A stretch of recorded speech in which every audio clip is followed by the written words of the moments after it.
Hello my dear 9th class students.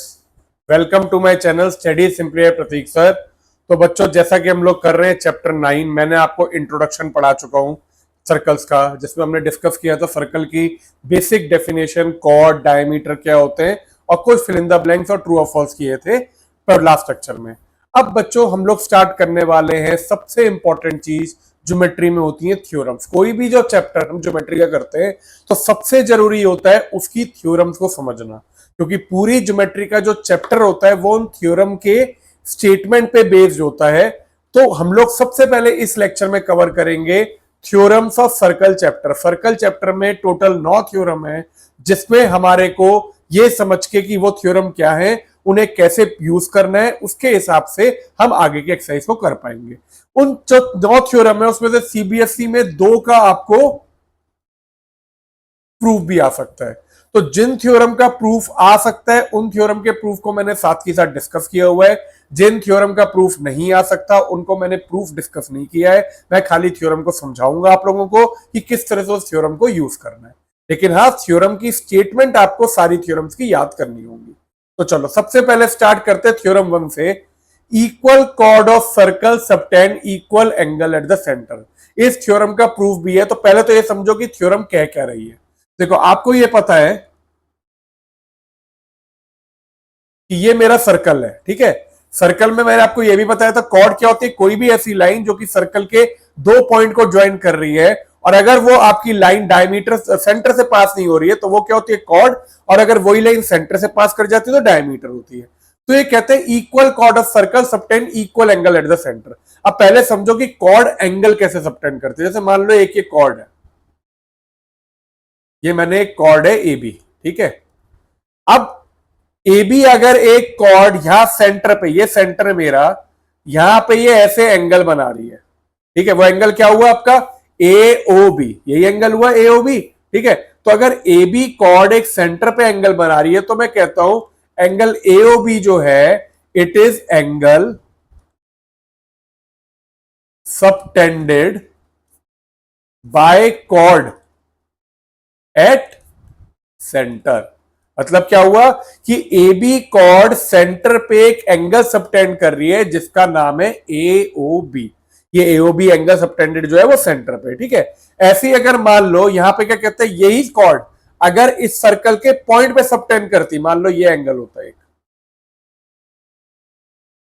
ये point P ले लिया और इधर मैंने एक ऐसा एंगल बना दिया, तो ये जो ए पी बी एंगल होता है ये भी यही कॉर्ड ए बी सबटेंड कर रही है, but not at the centre but on the point on a circle. तो angle A P B is a angle subtended by chord A B at a point on a circle या on circle. तो एक मेरी cord 2 angle subtend कर सकती है, एक होता है सेंटर पे और एक होता है सर्कल के किसी भी पॉइंट पे। ये पॉइंट यहां पे भी हो सकता था, यहां पे भी हो सकता था, यहां पे भी हो सकता था, यहां पे भी हो सकता था, यहां पे कहीं पे भी हो सकता था। तो एक कॉर्ड अगर मैं बात करूं सर्कल पे तो इनफाइनाइट एंगल सबटेंड कर सकती है, लेकिन एक कॉर्ड सेंटर पे एक ही एंगल सबटेंड कर सकती है, क्योंकि एक कॉर्ड है, एक सेंटर है, ज्वाइन किया तो एक ही एंगल सबटेंड होगा, ठीक है। तो ये इंपॉर्टेंट पॉइंट है, ट्रू फॉल्स में आ जाए। अ cord can subtend single angle at a center but it can subtend infinite angle on the circle। Circle के ऊपर अगर आपका ये सर्कल है उसके सेंटर पे एक एंगल सबटेंड होगा, लेकिन आप अगर सर्कल के ऊपर पॉइंट ले लो तो बहुत सारे एंगल, यहां से मान लो ये हर जगह हो जाएगा, ठीक है। फॉर एग्जांपल मान लो ये पॉइंट होता, एक एंगल ये हो जाता, ये भी हो जाता, ये भी हो जाता, ये भी हो जाता। जितने पॉइंट है, इनफाइनाइट पॉइंट है, हर जगह से ये पॉइंट से सबटेंड कर सकती है एंगल, लेकिन सेंटर पे आपका एंगल खाली एक ही होगा, ठीक है। चलो, तो अगर आपको यह समझ में आ गया कि एंगल सबटेंडेड क्या होता है, अब बात करते हैं थ्योरम की। कहते हैं अगर मान लो थ्योरम समझो, देखो इक्वल कॉर्ड ऑफ सर्कल, अगर मेरे सर्कल में कॉर्ड इक्वल दी हुई है तो अगर कॉर्ड इक्वल है तो जो वो एंगल ये सबटेंड कर रही है वो भी क्या होंगे, आपके इक्वल होंगे।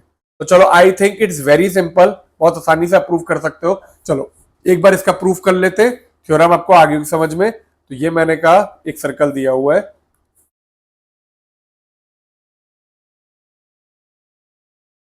ये ओ, एक कॉर्ड मैंने यहां पे ले ली, इधर से ये एंगल बना दिया ए बी, और एक कॉर्ड मैं यहां पे ले लेता हूं, इधर से मैंने सी डी एंगल से ये बना दिया।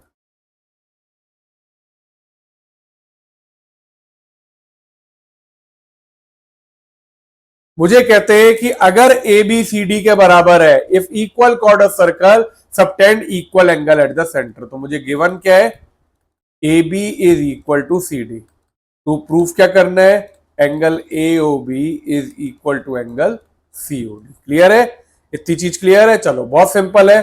प्रूफ के लिए आपने क्या किया, सबसे पहले आपको ये समझ में भी आ गया, दो ट्राइंगल दिख रहे हैं, अगर मैं दोनों ट्राइंगल को कॉन्ग्रुएंट प्रूफ कर दूं, सीपी सीटी से एंगल इक्वल आ जाएंगे। तो सिंपल यही लिया मैंने, कहा in triangle AOB and triangle COD. अब किसी ट्राइंगल को कॉन्ग्रुएंट प्रूफ करने के लिए मुझे कितनी चीजें चाहिए होती है, तीन चीजें। पहली चीज तो मैंने देखा रही है, गिवन है A B is equal to C D, chord मुझे इक्वल दी है, तो सबसे पहले तो ये लिख दिया ए बी सी डी के बराबर है।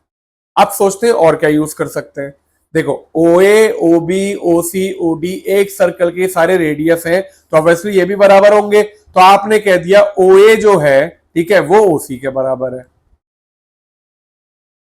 और ओ बी जो है वो ओडी के बराबर है, रेडियस रेडियाई, ठीक है। तो इधर से क्या हुआ, therefore triangle A O B is congruent to triangle COD. जैसे ही ट्राइंगल दोनों कॉन्ग्रुएंट आए तो आपने एंगल को लिख दिया, angle A O B is equal to angle COD CP CT. तो आपका ये प्रूव हो गया, हैंस प्रूव्ड। ठीक है, तो आपका बेसिकली जब भी कोई सर्कल दिया है और उसमें दो कॉर्ड इक्वल हैं, they will always subtend equal angle at the centre. So AOB will be equal to angle COD. ये प्रूफ करना है, ये हमने प्रूफ कर दिया। तो इस थ्योरम का प्रूफ एनसीईआरटी में दिया हुआ है और आता भी है, तो आपको ये थ्योरम विद प्रूफ लर्न करनी होगी। ठीक है, चलो अब चलते हैं नेक्स्ट थ्योरम पे। तो ये पहली थ्योरम हो गई। अब चलते हैं नेक्स्ट थ्योरम पे, जो कि है इसकी उल्टी या कन्वर्स ऑफ थ्योरम वन। ये एक तरह से आपकी थ्योरम वन की कन्वर्स है। तो कन्वर्स क्या होगा, if the angle subtended by chord of a centre are equal. ये कह रहे हैं कि अगर एक सर्कल है, उसमें अगर कॉर्ड जो है वो इक्वल एंगल सबटेंड कर रही है, तो इसका मतलब then the chords are equal. तो कॉर्ड्स इक्वल होंगी, इसका मतलब क्या हुआ, जैसे मान लो ये कॉर्ड है ए बी और ये कॉर्ड है सी डी, यहां पे मेरा सेंटर है ओ। तो if angle A O B is equal to angle C O D, अगर ये और ये एंगल बराबर है, ये एंगल अब की बार बराबर दिए हैं, देयरफॉर या then A B is equal to C D. ठीक है, तो ए बी सी डी के बराबर है। प्रूफ आता नहीं है, बाई चांस कभी क्वेश्चन में आ जाए तो क्या करोगे, दोनों ट्राइंगल लोगे, ओ ए ओ डी के बराबर, ओ बी ओ सी के बराबर, और ये एंगल बराबर, तो ट्राइंगल कॉन्ग्रुएंट हो गए बाय एस ए एस। जैसे ही हो गए ए बी सी डी के बराबर आ जाएगा सीपीसी। ठीक है, आई होप ये क्लियर है, बहुत सिंपल है। तो मैंने दो थ्योरम कर ली, पहली अगर दो कॉर्ड इक्वल है तो सेंटर पे एंगल इक्वल सबटेंड करेंगी, दूसरी अगर दो एंगल इक्वल है सेंटर पे सबटेंड जो कर रही है कॉर्ड, तो वो कॉर्ड भी इक्वल हो। अब चलते थर्ड थ्योरम पे। Third theorem is very very important. ठीक है, इसका भी प्रूफ आता नहीं है, बट आपको थ्योरम बहुत अच्छे से समझ में आनी चाहिए। आपको कह रहे हैं the perpendicular from the centre of a circle. एक सर्कल दिया हुआ है, यहां पे मैंने एक कॉर्ड ड्रॉ करी, कह रहे perpendicular from the centre of a circle to a chord bisect the chord. अब देखो सबसे पहले तो समझो इस वर्ड का मतलब बाइसेक्ट। बाइसेक्ट मतलब होता है किसी चीज को इक्वली डिवाइड करना। ठीक है, जैसे मान लो ये है, अगर मैं कह रहा हूं ये आपकी एक लाइन है और ये बाइसेक्ट हो रही है, इसका मतलब ये जो अगर पॉइंट है, अगर ये लाइन को बाइसेक्ट कर रहा है तो ये पार्ट इसके बराबर हो जाएगा। ठीक है, तो बाइसेक्ट का मतलब होता है किसी चीज को इक्वली काटना या इक्वली डिवाइड करना। अब बाइसेक्टर मेरे दो तरह के होते हैं, एक होता है साइड बाइसेक्टर। साइड बाइसेक्टर क्या होता है, जब आपकी एक साइड जो है वो दो इक्वल पार्ट में डिवाइड होती है तो उसको मैं साइड बाइसेक्टर कहता हूं। एक होता है एंगल बाइसेक्टर। एंगल बाइसेक्टर क्या होता है, अगर मान लो मेरा ये है और मैंने यहां से इस एंगल पे एक लाइन बनाई जिससे ये एंगल इसके इक्वल आ गया, तो ये आपका एंगल बाइसेक्टर होता है।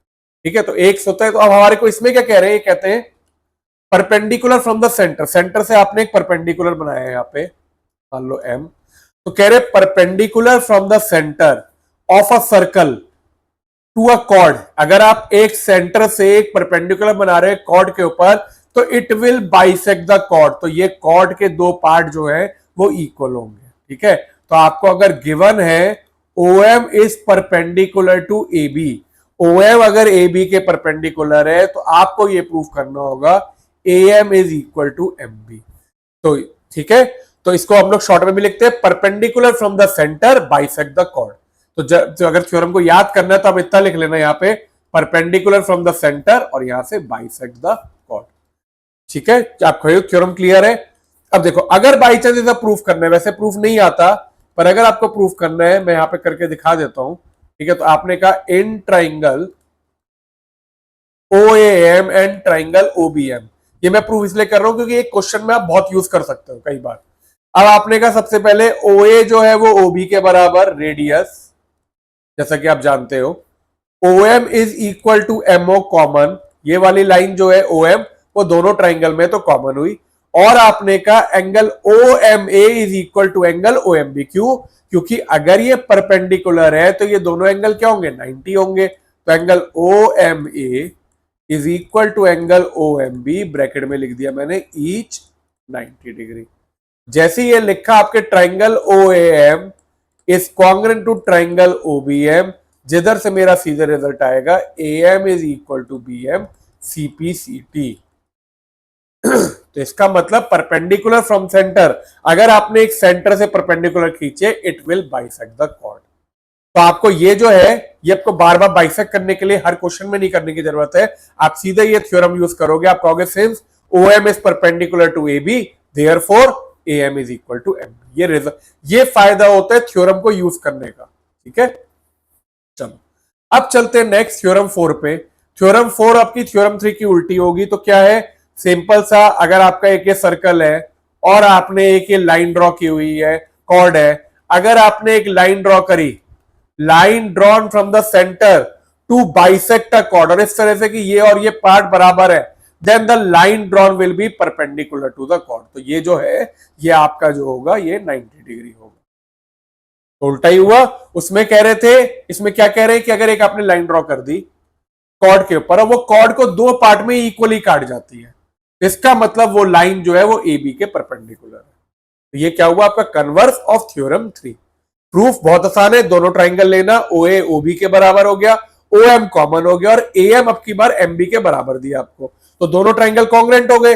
कॉन्ग्रुएंट हुए तो देखो डायरेक्टली 90 नहीं लिखोगे, आप कहोगे ये 1 और 2, एंगल 1 एंगल 2 के बराबर हुआ, लेकिन एंगल 1 प्लस एंगल 2 क्या है आपका 180 डिग्री लीनियर पेयर। तो आपने कहा एक एंगल 90 डिग्री आ जाएगा। तो देखो ये हो गई है 4 थ्योरम, जिसमें से खाली थ्योरम 1 का प्रूफ करना था। थ्योरम 2, 3 और 4 को समझना था, वो मैंने समझा दिया, तो इनके प्रूफ मैं आपको लिख के नहीं करवा रहा हूं। अब हम लोग चलते हैं अगले थ्योरम पे, विच इज थ्योरम 5। थ्योरम 5 जो है it is also without proof. Theorem क्या कहती है, it is very simple, equal chord of circle are equi distance from centre. अभी आपने पढ़ा था equal chord of circle subtend equal angle at the centre. अब ये कहते हैं, फिर से सर्कल लिया, सर्कल में हमने बनाई दो इक्वल कॉर्ड, एक कॉर्ड ये बना दी और एक कॉर्ड यहां पे बना दी, AB और CD। ठीक है, ये कॉर्ड क्या है आपकी इक्वल है। तो ये कहते हैं if the chords are equal they are equidistant from the centre. इसका मतलब अगर आपने एक यहां पे परपेंडिकुलर बनाया और एक परपेंडिकुलर यहां पे बनाया, दिस इज M और दिस इज N, तो if AB is equal to CD therefore OM will be equal to ON। आपके अगर कॉर्ड इक्वल है तो जो सेंटर से उनका डिस्टेंस है, डिस्टेंस हमेशा परपेंडिकुलर मेजर होता है, इसलिए मैंने 90 डिग्री बना दिया। देखो अगर आपका एक मान लो लाइन है और मैं कहता हूं ये पॉइंट है, मैं कहता हूं डिस्टेंस मेजर करो, क्या आप ऐसे डिस्टेंस मेजर करोगे या ऐसे करोगे? नहीं ना, आप हमेशा डिस्टेंस क्या करोगे, एक स्केल लोगे और बिल्कुल सीधा मेजर करोगे। जो स्ट्रेट डिस्टेंस होता है दैट इज ऑलवेज परपेंडिकुलर। तो डिस्टेंस मतलब होता है एक परपेंडिकुलर लाइन। ठीक है, तो इक्वल कॉर्ड ऑफ सर्कल, अगर दो कॉर्ड इक्वल है they are equidistant from the centre, इसका मतलब सेंटर से जो मैं ये लाइन बना रहा हूं ये दोनों परपेंडिकुलर होंगी, बराबर होंगी। अब ये जरूरी नहीं है ऐसे ही कॉर्ड हो, ये कॉर्ड आपकी ऐसे भी हो सकती है। देखिए एक और मैं बता देता हूं, जैसे मान लीजिए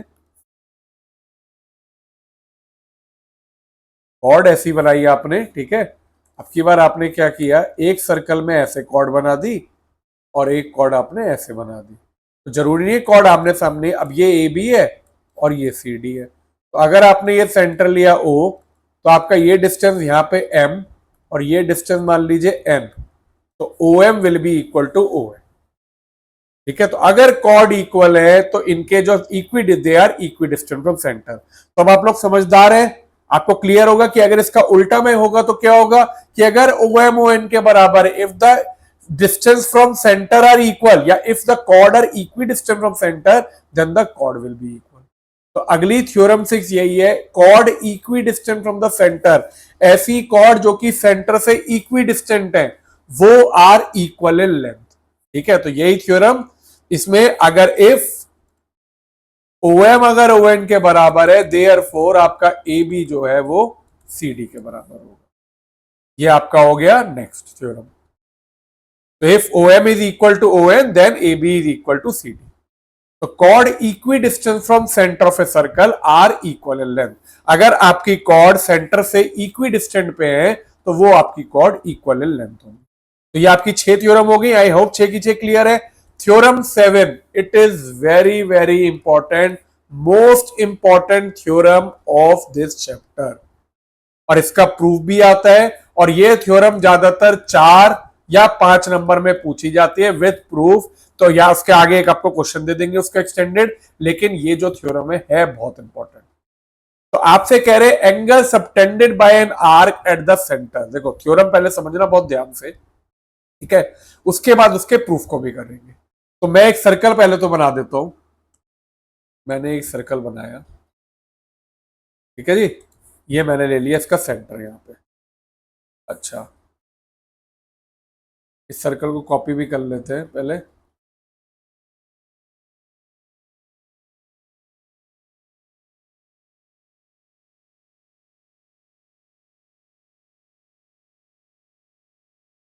क्यों कर रहा हूं मैं बताऊंगा, अभी पहले मैं आपको समझा दूं, इसके बाद फिर बात करेंगे इस पे। देखो क्या कहते हैं theorem, the angle subtended by an arc eight the centre. मान लो ये मेरा सेंटर है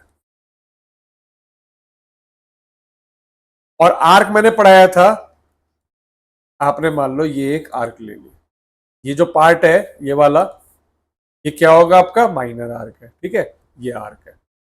angle subtended by an arc, चाहे आर्क हो या यहाँ पे एक कॉर्ड भी हो सकती है। बात है कि देखो ये कॉर्ड बनाओ, ये सबटेंड करे, या एंगल इस कॉर्ड को हटा दो तो ये भी, ये आर्क सबटेंड करती है, और ये लाइन से बना दोगे तो ये कॉर्ड सबटेंड करते हो, कोई फर्क नहीं होता।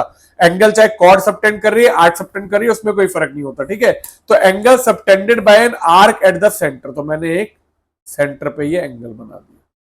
ये एक A B arc AOB angle subtend कर रही है at centre, is double the angle subtended by it. इसी आर्क का it's double the angle subtended by it any point on the remaining part of circle. अब मैंने एक circle पे point लिया और मैंने फिर से एक ये बना दिया। तो मेरे को क्या कहते हैं कि अगर एक आर्क एक सेंटर पे एंगल सबटेंड कर रही है और वही आर्क अगर सर्कल पे एंगल सबटेंड कर रही है, देखो मैंने बताया था आपको पढ़ाते हुए अभी कि एक कॉर्ड 2 एंगल सबटेंड कर सकती है, एक होता है सेंटर पे और एक होता है सर्कल पे।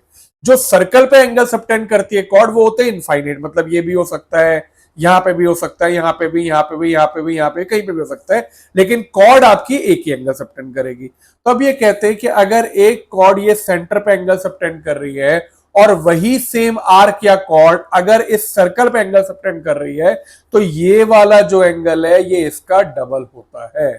तो आपका रिजल्ट आता है कि angle AOB is equal to, जो सेंटर पे एंगल है, 2 टाइम्स ऑफ एंगल APB।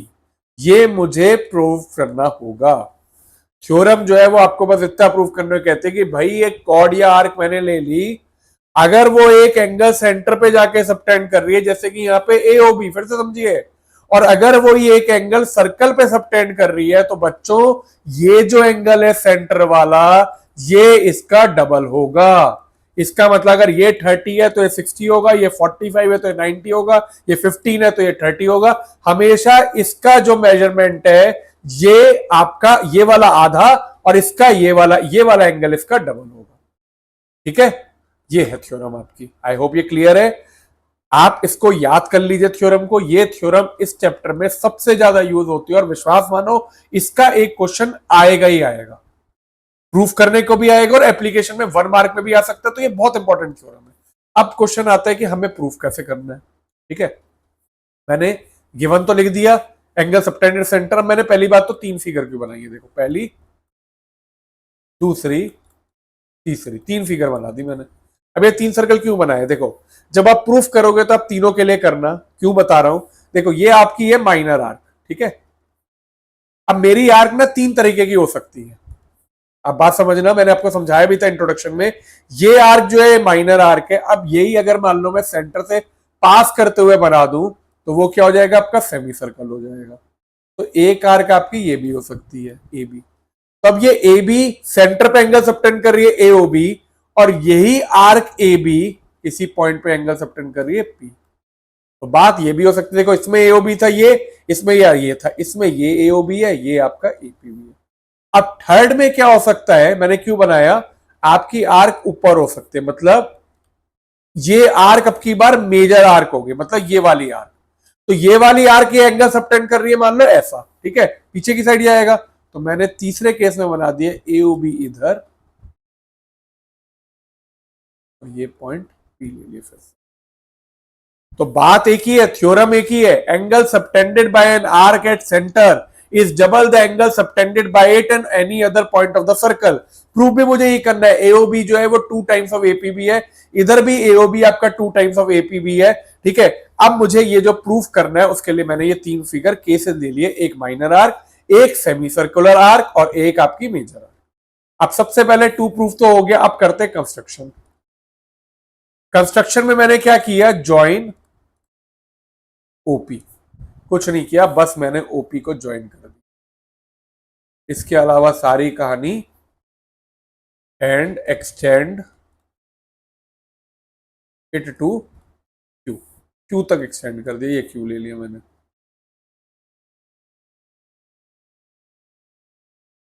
तो बच्चों आई होप ये फिगर क्लियर है आपको। सबसे पहला काम है मेरे को फिगर बनाना। ज्योमेट्री में ना फिगर बैकबोन होती है ज्योमेट्री की। अगर आपने फिगर समझ के बना दिया या फिगर को समझ लिया तो ज्योमेट्री बहुत आसान हो जाएगी। दूसरी चीज, अगर आप नहीं भी कर पाते तो आपको स्टेप के नंबर तो मिलेंगे मिलेंगे। ठीक है, तो आपने angle AOB is equal to 2 times of angle APB, construction में क्या किया, join OP and extend it to Q. तो आपका ये चीज यहाँ पे हो गई। अब चलते हैं इसके प्रूफ पे। तो देखो बच्चों, इसे प्रूफ करने के लिए स्टार्ट करते हैं। मुझे देखो बहुत आसान प्रूफ है, कुछ ज्यादा नहीं करना है। ठीक है, सबसे पहले आपको प्रूफ जो करना है वो क्या है, आपका angle A O B is equal to 2 times of angle AP. मुझे ये प्रूफ करना है कि एंगल जो सेंटर पे सबटेंड कर रहा है arc A B which is A O B, ये डबल है जो कि एंगल यही आर्क किसी सर्कल के पॉइंट पे सबटेंड कर रही है। अब मैंने सबसे पहले क्या किया, इसे नाम ले लेता हूं, देखो सिंप्लिसिटी के लिए। आप चाहो तो मत देना, आप चाहो अच्छा लगे तो दे देना। ठीक है, सबसे पहले आपने कहा in triangle O A P, O A P triangle की बात करूं तो आप कहोगे O A is equal to OP. देखो ये और ये दोनों बराबर है, क्या लिखोगे, रेडियाई। अगर ओ ए ओपी के बराबर है तो आपने कहा therefore angle 1 is equal to angle 2, bracket में थ्योरम क्या लिखोगे, equal angle, equal side have equal angle opposite to them, equal side have equal angles opposite to them. यह आपने चैप्टर 7 में थ्योरम पढ़ी थी कि अगर दो साइड इक्वल है तो उनके अपोजिट एंगल भी इक्वल होंगे। तो आपने कहा ओ ए अगर ओपी के बराबर है तो आपका एंगल 1 एंगल 2 के बराबर होगा। ठीक है, तो यहां से ये आ गया। अच्छा, अब सिमिलरली आपने कहा, अच्छा एक और चीज यही की यही लिख देते हैं। अगर मैं बात करूं ए ओ क्यू की, ये वाले एंगल की, ये आपका एंगल इन दोनों का एक्सटीरियर एंगल है। देखो ये एक ट्राइंगल है, इसके बाहर ये एंगल लाई कर रहा है ए ओ क्यू, ये इसके बाहर लाई कर रहा है। तो आपने ये थ्योरम पढ़ी है कि exterior angle is equal to sum of interior opposite angle. तो आपका क्या होगा, angle A O Q is equal to angle 1 plus angle 2। ये मैं यहां पे और लिख देता हूं। So angle A O Q is equal to angle 1 plus angle 2। अब देखो बेटा, मुझे ये दो चीजें पता चल गई, ये एंगल इन दोनों के सम के बराबर, लेकिन ये दोनों एंगल क्या थे, बराबर थे। और मुझे अगर मैं क्वेश्चन में देखूं तो मुझे यहां के एंगल चाहिए, इससे कोई मतलब नहीं है। ठीक है, तो मैंने क्या किया, क्योंकि एंगल 2 की मुझे जरूरत नहीं है, तो मैंने एंगल 2 की जगह लिख दिया एंगल 1। तो आपका आ गया angle A O Q is equal to angle 1 plus angle 1। Angle 2 की जगह मैंने लिख दिया एंगल 1, ब्रैकेट में लिख देना एंगल 1 क्योंकि एंगल 2 के बराबर है। तो फाइनली मैं लिख सकता हूं so angle A O Q is equal to 2 times of angle 1। ये मेरे पहली इक्वेशन आ गई। मैंने कहा भाई मेरा ये वाला एंगल, अब देखो ये थोड़ा सा रिलेट हुआ, मुझे चाहिए था ये पूरा एंगल। ठीक है, ये पूरा एंगल और इस पूरे एंगल को रिलेट करना था, मैंने ये वाला ट्रायंगल लिया। तो इसमें मैंने पहले कहा कि ये साइड इसके बराबर है, तो ये एंगल बराबर हुए। जैसे ही आपने ये कहा तो आपने एक्सटीरियर एंगल प्रॉपर्टी लगाई, ए ओ क्यू ये वाला angle is equal to angle 1 plus angle 2, दोनों के इंटीरियर अपोजिट के बराबर हुआ। अब क्योंकि एंगल 2 एंगल 1 के बराबर था, यहां पे रिप्लेस किया तो मेरा एक रिलेशन आ गया, मतलब एक तरह से आधा आ गया। ए ओ क्यू आपका 2 टाइम्स ऑफ एंगल 1 है। अब आपका मेरे ख्याल से बहुत सिंपल हो गया। सिमिलरली आप ये भी प्रूव कर सकते हो कि ये वाला एंगल इसके 2 टाइम्स है। तो चाहे तो आपका कब नंबर का क्वेश्चन है तो सिमिलरली लिख दो, नहीं तो इसे प्रूव कर दो। तो मैंने लिया इन ट्राइंगल पीबीक्यू पीबीओ, मैं सब डायरेक्टली लिख रहा हूं बस यहां पे। ठीक है, पीबीक्यू पीबीओ लेंगे।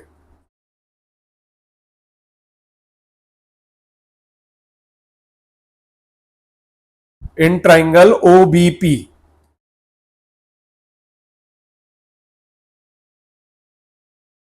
ओबीपी में आप कहोगे ओबी आपका ओपी के बराबर है तो एंगल 3 एंगल 4 के बराबर आएगा। ओबी ओपी के बराबर क्यों, सेम रेडियस है, क्योंकि बिल्कुल सेम है। जैसे यहां पे ओए ओपी के बराबर था, यहां पे ओबी ओपी के बराबर हुआ। तो आपने कहा O B is equal to O P, therefore angle 3 is equal to angle 4। Same theorem लिख देंगे। अब 3 और 4 बराबर आ गए, यहां पे ये वाला जो एंगल है this is B O Q.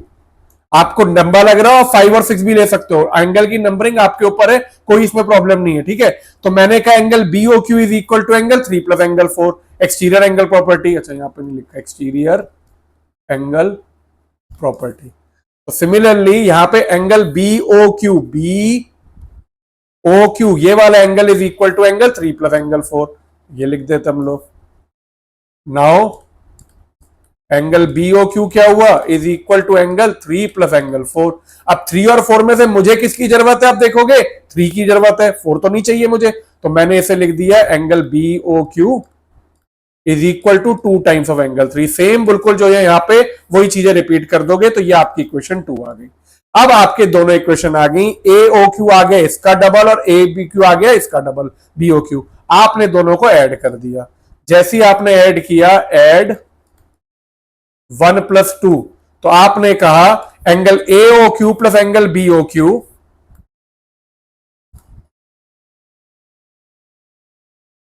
Is equal to 2 times of angle 1 plus 2 times of angle 3।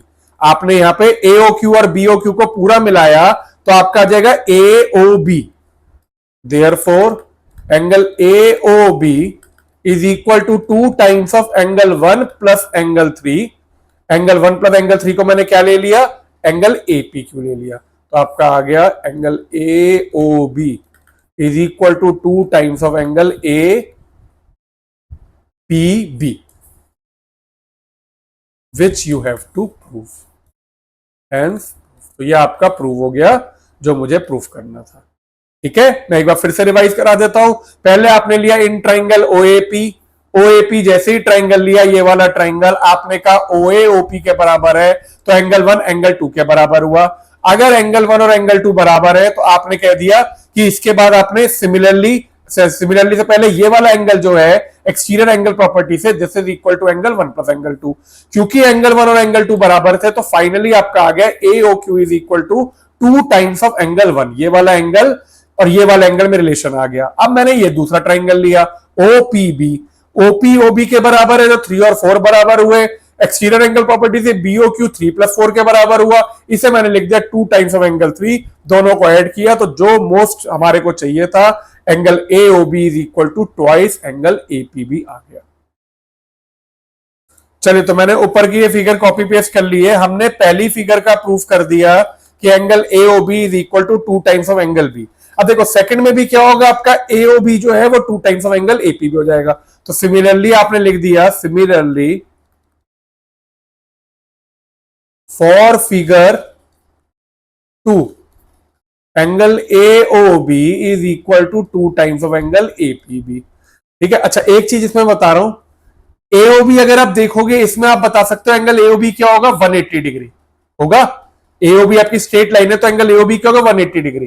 तो आप एंगल एपीबी को लिख सकते हो 90, जो कि आप आगे पढ़ोगे भी कि अगर ये सेमी सर्कल होता है तो इसमें angle in a semi circle, अगर कोई सेमी सर्कल एंगल बना रहा है किसी भी पॉइंट पे सर्कल के, वो एंगल 90 डिग्री होता है। तो आपका एंगल एपीबी इज 90 डिग्री, वो इसी थ्योरम से निकल के आता है, बट इसका प्रूफ नहीं है। बट वैसे मैं आपको समझा रहा हूं कि आपका एओबी क्योंकि 180 हो गया इसलिए एंगल एपीबी 90 हो गया। Therefore there is a theorem जो मैं आगे डिस्कस करूंगा, angle in a semi circle is 90 degree.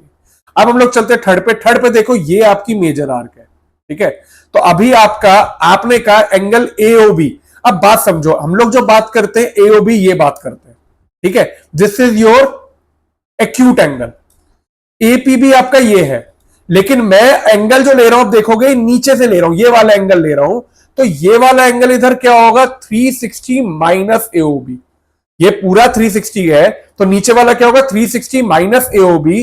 तो इसे बेसिकली क्या होता है बेटा, फॉर फिगर 3 जब आपकी आर्क मेजर आर्क होती है, ठीक है। अगर आप मेजर आर्क में बात कर रहे हो मतलब आपका जो ये एंगल है ये आपका मेजर आर्क के अंदर है, तो आप लिखते हो 360 minus angle AOB is equal to 2 times of angle APB, या फिर इसको मैं लिखता हूं reflex angle AOB is equal to 2 times of angle APB. तो ये रिलेशन बस थोड़ा सा चेंज होता है कि अगर आपकी आर्क मेजर है, देखो किसी भी एंगल का रिफ्लेक्स जो होता है वो हम लोग निकालते हैं। अगर मान लो एक एंगल है 30 डिग्री, अगर मुझे उसका रिफ्लेक्स एंगल निकालना है वो होगा 360 माइनस 30, ठीक है। जब भी मैं किसी एंगल को 360 डिग्री से माइनस कर देता हूं उसका रिफ्लेक्स एंगल निकलता है। तो मैं क्या कह रहा हूं कि मेजर आर्क में ये वाला एंगल क्योंकि आपका एओबी जो है ये है, तो इस वाल ये वाला एंगल होगा 360 minus AOB which is reflex angle AOB. तो आपने कहा reflex angle AOB will equal to 2 times of angle APB. तो आई होप ये तीनों चीजें क्लियर है। ये वाली फिगर में आपको इतना इंपॉर्टेंट नहीं है ये सारी चीजें बताना, मैं फिर से कहूंगा ये स्कूल पे डिपेंड करता है, बट मेरा काम है आपको हर एक चीज को समझाना, ठीक है। ये माइनर आर्क थी, ये सेमी सर्कल था और ये मेजर आर्क थी। तो मेजर आर्क में मैं लिखता हूं reflex angle AOB is equal to 2 times of angle APB. So this was your theorem which is very important. ये बहुत बार आती है, आप इसे प्रैक्टिस कर लीजिएगा। कोई डाउट हो तो कमेंट्स में आप लिख सकते हैं, मैं इसे वापस क्लियर करूंगा। चलो अब चलते हैं थ्योरम 8 पे। Theorem 8 and 9 are result of theorem 7। इनके प्रूफ नहीं आते हैं, ठीक है, लेकिन मैं आपको एक बार समझाने के लिए बात बताऊंगा। देखो पहली थ्योरम है angles in same segment of circle are equal. ये सेम सेगमेंट भी हो सकती है, सेम कॉर्ड भी हो सकती है, सेम आर्क भी हो सकती है, कुछ भी लिख सकते हो। देखो जैसे ये है आपका सर्कल, ठीक है। मैंने मान लीजिए यहां पे एक पी लिया और एक क्यू लिया। अब मैंने एक एंगल बनाया यहां पे ये आर से, ठीक है। इसी आर्क ने या इसी कॉर्ड ने, अगर ये कॉर्ड भी होती, एक एंगल और बना दिया यहां पे एम, और एक एंगल मैंने ये सेंटर पे बनाया, ठीक है। अब आप ये कह सकते हो angle P O Q will be equal to 2 times of angle P R Q. अभी आपने पढ़ा कि जो एंगल सेंटर पे है it is double the angle subtended at any other point of circle. अच्छा अब आपने कहा आर्क पीक्यू, फिर से आप लिख सकते हो पीओक्यू जो है वो आपका 2 टाइम्स ऑफ एंगल पीएमक्यू भी होगा। अगर मैं आर की जगह एम पॉइंट ले लूं तो सेम रिलेशन होगा, ठीक है। अच्छा एक और एंगल बना के देखते हैं। तो यहां पे आप लिख सकते हो P O Q is equal to 2 times of angle P Z Q. इसका मतलब आप सेंटर पे जो एंगल है वो यहां पे जितने भी एंगल होंगे वो सबके डबल होंगे। तो आपने कहा therefore 2 times of angle P R Q is equal to 2 times of angle P M Q is equal to 2 times of angle P Z Q and so on. 2 से 2 तो कट गए। इसका मतलब क्या हुआ, ये जितने एंगल हैं पीआरक्यू पीएमक्यू पीजेडक्यू ये सारे क्या हो गए, बराबर हो गए। That is why we say angle in same segment of circle are equal। मतलब अगर आपकी एक ये सेगमेंट है या कॉर्ड है, अगर ये कॉर्ड भी होती, ठीक है, या फिर ये आर्क होती या ये सेगमेंट होती, सब में आपका अगर ये सेम सेगमेंट कितने भी एंगल सबटेंड कर रही है सर्कल पे, वो सारे एंगल क्या होंगे, इक्वल होंगे। ठीक है, और इसी का एक एक्सटेंशन होता है angle in a semi circle right angle. ये मैं आपको पहले ही बता चुका हूं कि अगर मान लो यही सेम चीज आप ऐसे करते, सर्कल अच्छा बना देता हूं,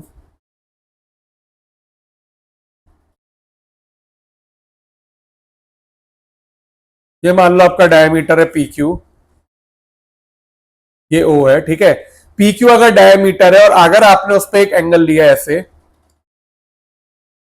तो मैंने जैसा बताया पी ओ क्यू क्या होगा आपका, 2 times of angle P A Q, यही होगा। ठीक है, पी ए क्यू जो है 2 times of angle P A Q होगा। पीओ क्यू कितना है, 180 degree is equal to 2 times of angle P A Q, या एंगल पी ए क्यू कितना हुआ आपका 180 by 2, 90 degree.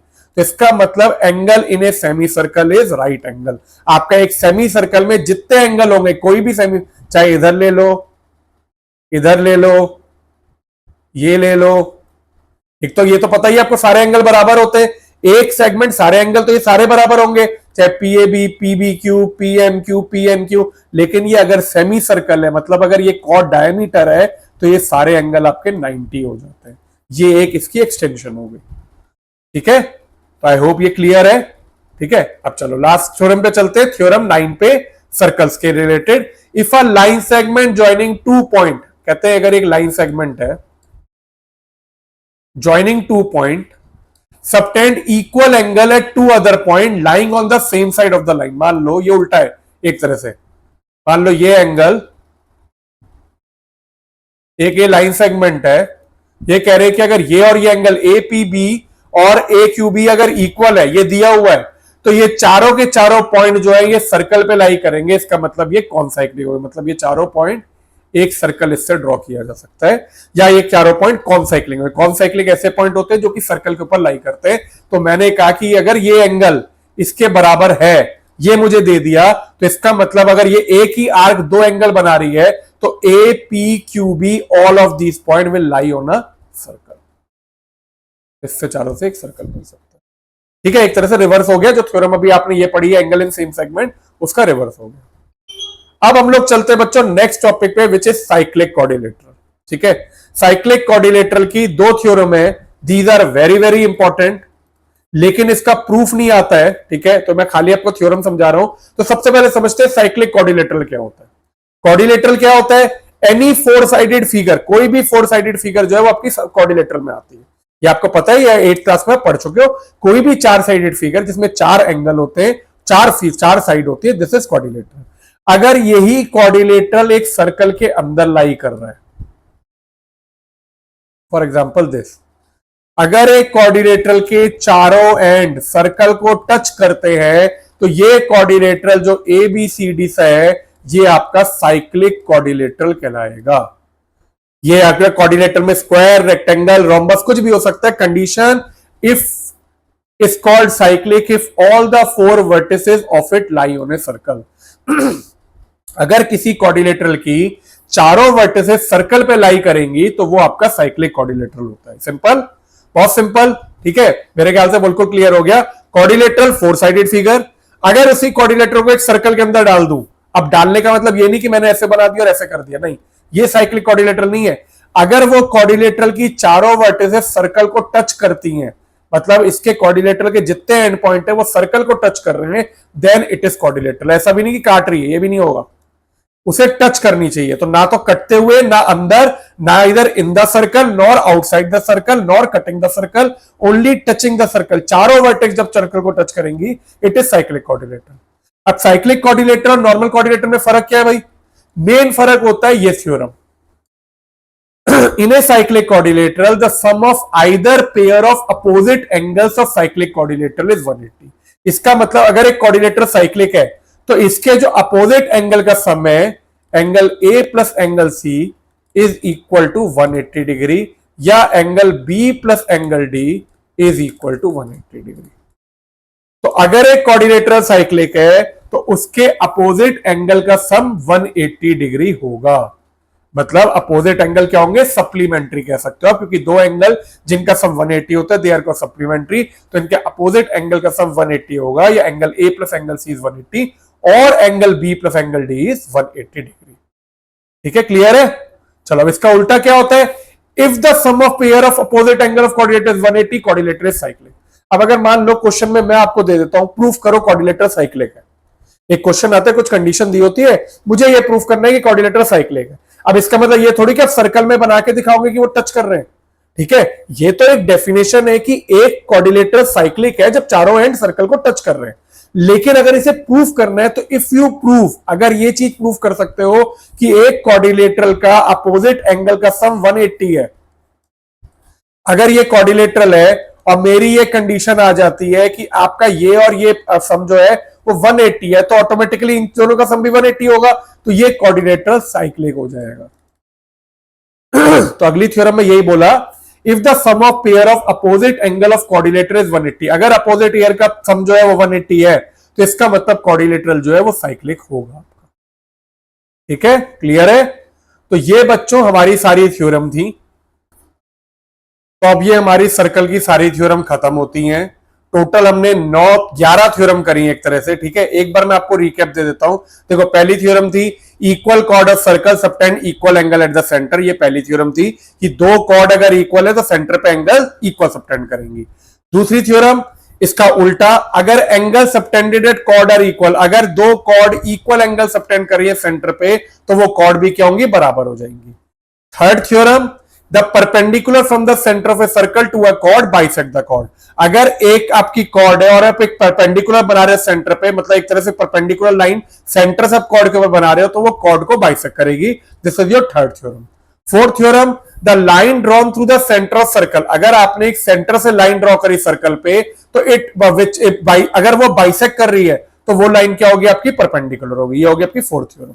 Next theorem fifth, chord equidistant, equal chord of circle, अगर दो chord equal है तो they will be equidistant from centre, centre से उन दोनों का डिस्टेंस बराबर होगा। तो if A B is equal to C D, तो आपका ओ एम जो है वो ओ एन के बराबर था। थ्योरम 6, उसका उल्टा, अगर दो chord centre of a circle से इक्विडिस्टेंट है तो वो दोनों इक्वल इन लेंथ होंगी। नेक्स्ट थ्योरम 7, कहते हैं angle subtended by an arc at centre, most important theorem, अगर एक आर्क एक एंगल सेंटर पे सबटेंड कर रही है और सर्कल के किसी पॉइंट पे, तो जो एंगल सेंटर पे सबटेंड कर रही है it will be double the angle subtended at any other point on the circle. Angle subtended at centre is double the angle subtended at any other point on the circle by a same arc और chord. इसका theorem next 8, angle in same segment of circle are equal, अगर एक का arc में एक segment 2-3 angles यहां पे subtend करिए सर्कल के ऊपर, वो सारे इक्वल होंगे।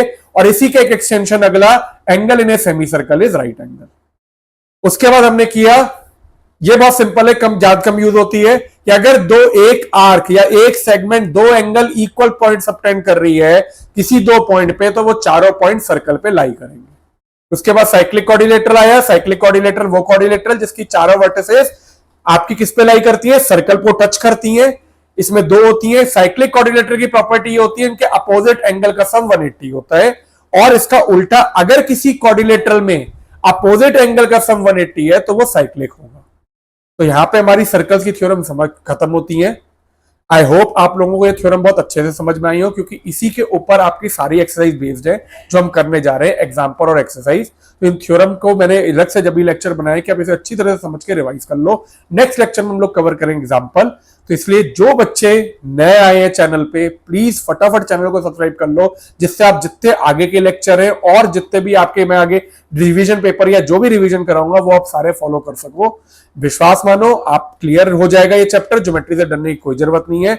और जिनको ये लेक्चर अच्छा लगा प्लीज लाइक करो, चैनल को लाइक करो, वीडियोस को लाइक करो, शेयर करो और अच्छे से पढ़ाई करो। मिलते हैं अगले लेक्चर में विथ नेक्स्ट लेक्चर, जिसमें हम लोग एग्जाम्पल कवर करेंगे सर्कल के। तो चलो चलते हैं बेटा, टेक केयर, अच्छे से पढ़ाई करिए।